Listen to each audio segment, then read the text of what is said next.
change does not come from outside forces. Rather, it comes from individuals' awareness. Each person contributes to Earth's future through their thoughts. Humans are designed to grow through experiences, choices, and self awareness.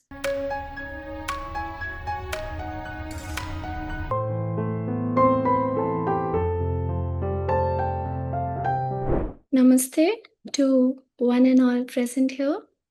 I am Yukta Rochani, currently pursuing Masters in Kathak, and today I'm going to speak about the book Sunshine Before the Dawn. This is not like your usual book, like a normal novel. Instead it moves between cosmic events, spiritual teachings, and human emotions. This book by Judy Satori explains why Earth has gone through long periods of suffering, struggles, and why the present time is important for change and awakening. It is a very hopeful message given by the book. It suggests that humanity is not failing but learning, and that the confusion and challenges we see today are a part of a very larger transformation. It prepares us to think beyond the everyday reality and consider each and everyone's role in the Earth's future. Let us now know about the author. It's actually a very interesting story about her as well. So, she is just more than an author. She is a channeler, a healer, a spiritual teacher who works with higher dimensional energies. According to the book, her role is not to create the story herself, but to receive and transmit information which she gets from the higher levels of consciousness in a form humans can understand. So the story goes about like why she wrote this book is like in the late 1990s, Judy Satori was working as an energy healer and spiritual teacher, as I had told you about her before. And at that time, she experienced something which completely changed her life. One night, a man named Alvin came to her feeling extremely uncomfortable and confused because he felt very strange waves of energy moving through his body. He couldn't really understand fathom what was happening with him, and he knew Judy, so he called her up and then they met. And during the healing session, he described seeing himself on a spaceship where he was surrounded by different beings who told him that he was receiving an energy transmission to help the earth in the future. This message was for Judy. He was just he was just a person who was giving her the message, and Judy realized that during this experience, Judy got to know the purpose. The purpose was to help her activate human DNA when the earth moved to a higher level of consciousness. At that time, Judy only knew about two strands of DNA, as we all know, which was taught in school. Later, through guidance, she learned that humans have a 12 strand DNA potential, which exists energetically and represents our highest abilities and awareness, which a human is not aware of. It says that the DNA is connected to a different dimension of consciousness. Humans have been living mainly in the third dimension, which is linked to fear, struggle, separation. Since the late 1980s, higher energies have been entering Earth to help it move into the fifth dimension where love, compassion, and unity become stronger. Judy Satori has an immense contribution in Ascension Library, where there is a vast repository of audio transmissions for healing, expansion, vibrational sounds, using tone and frequency to recalibrate the physical and etheric bodies, which has a global impact. So let us now know about the introduction. This is not to be read like a normal novel. It clearly states that the book was telepathically received from higher dimensional beings known as the Council of Light. This means the story is presented as a spiritual transmission rather than an imagined narrative. The purpose of the writing of this book in story form is to make it simpler and to understand the complex spiritual ideas easier. Instead of giving like direct learnings or instructions, the book allows the reader to absorb the message naturally through characters, events, and emotions. This helps the message to read not reach the mind but your heart, because when such stories are shared, like how it directly reached my heart and how I'm talking about it, I just get it. Reading this book, it just touches your heart. It makes you know, it makes you see things differently. It takes us back to 1 lakh years ago, where the gathering called the Galactic Council, made up of advanced beings from different star systems. So, this galactic council observes that the Earth beings are stuck in a dense third dimensional reality where fear, survival, and conflict dominate daily life. The council decides that Earth should be helped, but without interfering with their free will. As a solution, they design a new being called the U hyphen man. Here, you must be wondering, what is the difference between human and you hyphen man? It you is a sacred word for God. So that's why they gave it as that.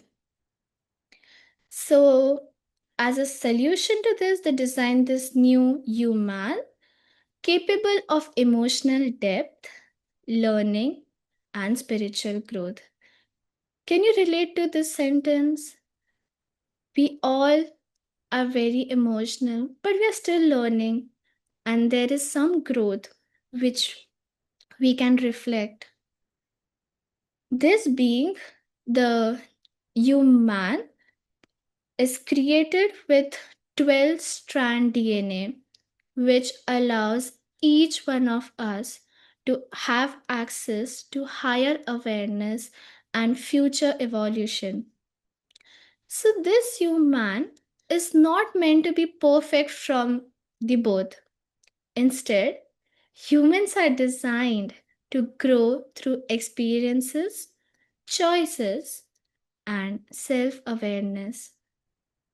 This explains why we human experience struggle, confusion, but at the same time, we do have a deep compassion, creativity, wisdom within us. We're just not known to it. So that was about the dimensions and all. And I loved how Esanya is playing a major role in it. So Esanya and Monsinia, it's a love story between them explained in the book. Asanya is from the fifth dimensional being from the star system, Sirius, as you can see, and she plays a major role in designing the human being, referred to as human, by contributing advanced knowledge.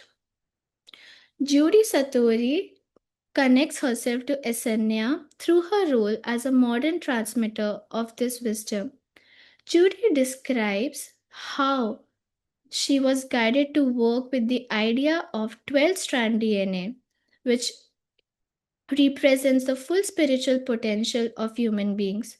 According to the book, activating this DNA allows humans to access higher awareness, intuition, and multidimensional consciousness, which is essential for Earth's evolution.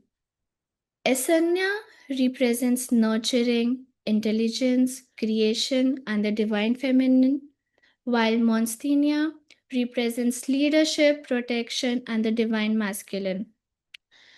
Their love exists across dimensions and time, and they are often separated due to their responsibilities in different realms. This separation reflects the human experience of feeling disconnected from the source, purpose, or deeper meaning. Also, I would like to add Esenia is from Cyrus and Monsignor of Lyra, as you can see, and they can go, but they cannot stay for the longer duration of time in other dimensions because of their energies. That's why they were always very distant. Cyrus is from the fifth and Lara is from the 12th dimension. It affects their energy if they enter into other dimensions. So their story symbolizes that love is the strongest force in creation, even across vast distances and dimensions, their bond remains intact. Through them, the book shows that reunion, remembrance, and unity are always possible. This slide you can see as the Earth's movement through different levels of consciousness. The third dimension is associated with fear, competitions, and survival based thinking. Humanity has lived in this state for a very long time. We are in constant stress, so much we think about other people. Oh my god, what is the other person going to think about me?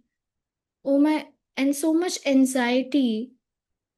We do not even know why are we doing the thing which we are doing. Just because everyone else is doing it, we are just following it. This all is in the third dimension. Now the earth is moving through a transition phase where there is inner healing, emotional clearing, and awareness is becoming more and more important. I always used to wonder, like, when I was much more like younger, if someone heard I'm doing meditation or I'm into that, they used to judge me. They used to be like, why do you need meditation? Why now? These are the things which old people do. But now I can see like the transition.